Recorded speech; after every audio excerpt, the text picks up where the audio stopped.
Hello friends 2008 DSC అభ్యర్థులకు రాష్ట్ర ప్రభుత్వం శుభవార్త తెలిపింది. పనిచేయడానికి సిద్ధంగా ఉన్న 2008 డిఎస్సి అభ్యర్థుల్లో 1382 మందికి కాంట్రాక్టు ఉపాధ్యాయులుగా ఉద్యోగాలు కల్పించనున్నట్లు రాష్ట్ర ప్రభుత్వం హైకోర్టుకు నివేదించింది. మంత్రివర్గ ఉపసంఘం సిఫార్సు మేరకు ఈ సమస్యపై నిర్ణయం తీసుకున్నట్లు తెలిపింది. అప్పటి ఉమ్మడి ఏపీ ప్రభుత్వం డీఈడీ అభ్యర్థులకు ఎస్జీటీ ఉద్యోగాల్లో 30% రిజర్వేషన్ కల్పించడంతో బీఈడీ అభ్యర్థులు న్యాయపోరాటం చేస్తున్నారు.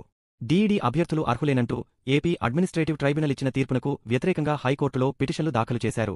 ఈ పిటిషన్లు సోమవారం జస్టిస్ అభినందన్ కుమార్ షావిలి, జస్టిస్ తిరుమలదేవి ధర్మాసనం ఎదుట విచారణకు వచ్చాయి.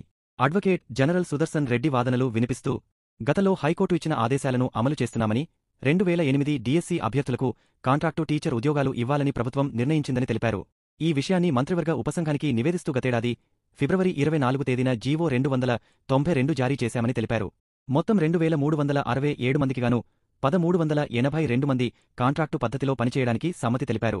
ఎన్నికల నోటిఫికేషన్ కారణంగా నియామకాలు ఆలస్యమయ్యాయని, ఎన్నికల కమిషన్ అనుమతి పొందిన తర్వాత నియామక ఉత్తర్వులు అందజేస్తామని తెలిపారు.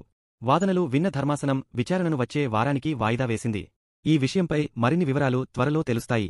ఇలాంటి మరిన్ని తాజా అప్డేట్స్ కోసం మా ఛానల్ను సబ్స్క్రైబ్ చేసుకోండి. మీ అభిప్రాయాలను కామెంట్స్లో తెలియజేయండి.